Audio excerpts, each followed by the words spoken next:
Hallo, ich bin Jonas. Willkommen beim Nine Nar Tree Podcast. Heute werde ich das Buch zusammenfassen und besprechen. Die orange Pille von Ijoma Mangold bietet eine faszinierende und tiefgehende Betrachtung der Kryptowährung Bitcoin jenseits der bloßen Funktion als digitales Geld.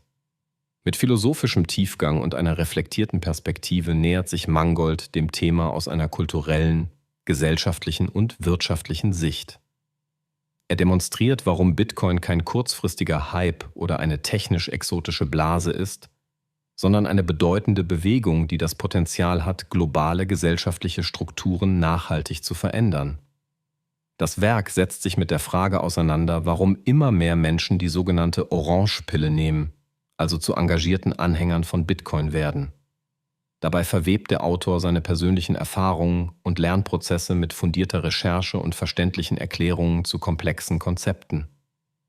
Im Zentrum steht die Haltung, dass Bitcoin eine Art intellektuelle und kulturelle Revolution markiert, die sowohl unser Verständnis von Geld als auch von Freiheit, Eigentum und Vertrauen neu definiert. Die Lektüre richtet sich nicht nur an Technikenthusiasten oder Investoren, sondern auch an Leserinnen und Leser, die sich für das Zusammenspiel von Wirtschaft, Politik und digitaler Kultur interessieren. Ich werde Ihnen die wichtigsten Erkenntnisse aus diesem Buch mitteilen. Erstens. Bitcoin als mehr als nur digitales Geld.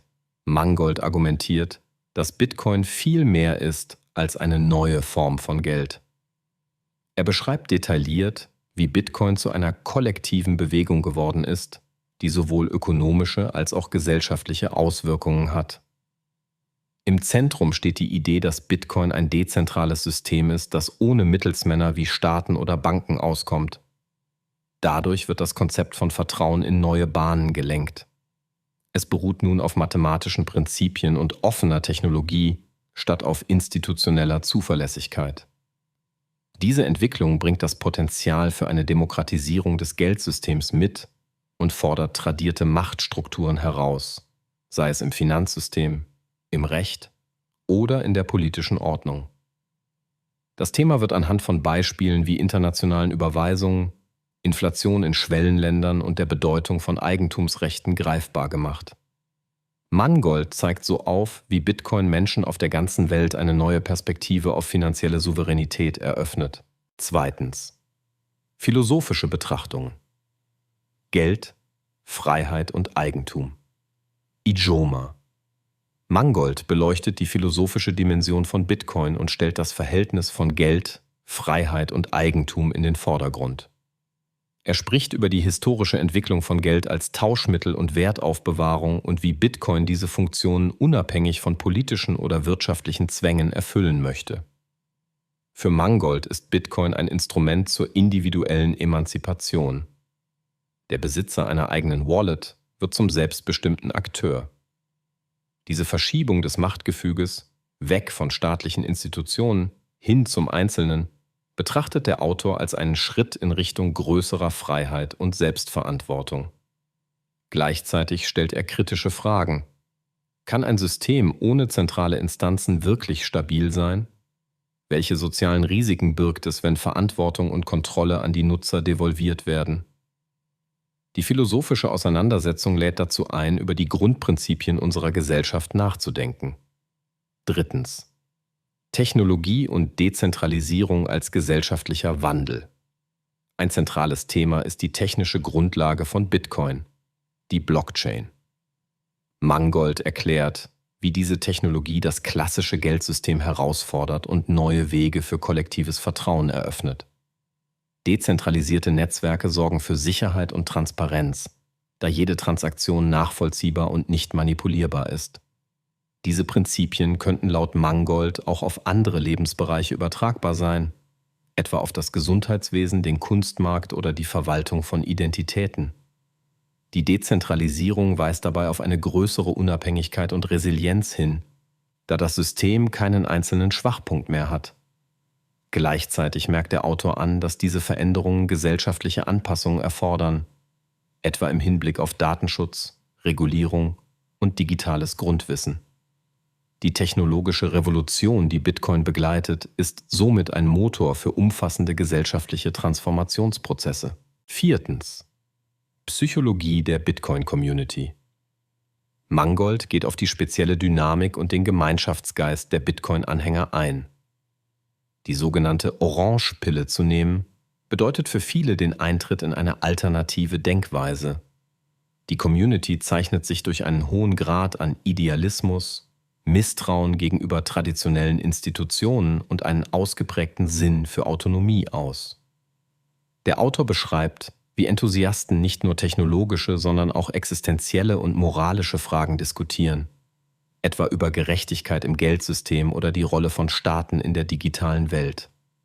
In Online-Foren, Social-Media-Kanälen und auf internationalen Konferenzen entwickelt sich eine neue Art von Diskurskultur, die sowohl inspirierend als auch kontrovers sein kann. Mangold reflektiert, wie diese Gemeinschaft Menschen miteinander verbindet und wie der Glaube an das Potenzial von Bitcoin zu einer identitätsstiftenden Erfahrung wird. Schließlich Risiken, Chancen und Ausblick auf die Zukunft. Der Autor verschweigt nicht die Risiken, die mit Bitcoin einhergehen. Kursschwankungen, technische Komplexität, regulatorische Unsicherheiten und die Gefahr von Betrug. Er ermutigt die Leser dennoch, sich mit diesen Themen auseinanderzusetzen und Chancen sowie Gefahren abzuwägen. Bitcoin bleibt ein Experiment mit offenem Ausgang, dessen Zukunft von gesellschaftlicher Akzeptanz, technischer Weiterentwicklung und politischer Regulierung abhängt. Mangold lädt seine Leser dazu ein, nicht nur die ökonomischen Aspekte im Blick zu behalten, sondern auch die tiefer liegenden Implikationen für Demokratie, Ethik und Gemeinwohl zu reflektieren. Er sieht in Bitcoin einen Katalysator für Debatten darüber, wie wir unsere digitale Zukunft gestalten wollen, und macht Mut, sich aktiv daran zu beteiligen. Zusammenfassend: Die Orange-Pille von Ijoma Mangold empfiehlt sich besonders für Leserinnen und Leser, die an der Schnittstelle von Technik, Gesellschaft und Philosophie interessiert sind. Wer mehr als nur das technische Handbuch zu Kryptowährungen sucht und die gesellschaftlichen wie kulturellen Auswirkungen verstehen möchte, findet hier umfassende und klug reflektierte Antworten. Mangold gelingt es, komplexe Sachverhalte verständlich zu erklären und gleichzeitig zum Weiterdenken einzuladen. Wer glaubt, Bitcoin sei lediglich ein Mittel zur Wertaufbewahrung oder Spekulation, wird hier eines Besseren belehrt. Die Lektüre profitiert sowohl Einsteiger als auch Fortgeschrittene, da der Autor historisches und aktuelles Wissen mit persönlichen Erfahrungen und kritischen Überlegungen verbindet. Dieses Buch kann das eigene Verhältnis zu Finanzen, Digitalisierung und gesellschaftlicher Teilhabe neu ausrichten. Es regt dazu an, Gewohnheiten und Sichtweisen rund um Geld und Macht zu hinterfragen und Potenziale wie Risiken der digitalen Transformation auf individueller und kollektiver Ebene zu erfassen. Damit unterscheidet sich die Orange-Pille deutlich von vielen Standardwerken, die lediglich Technik beschreiben oder praktische Anlagetipps geben. Wer nicht nur zum Zuschauer, sondern Gestalter des digitalen Wandels werden will, wird von Mangolds Zugang profitieren und erhält Denkanstöße, die weit über den Bitcoin-Kosmos hinausreichen.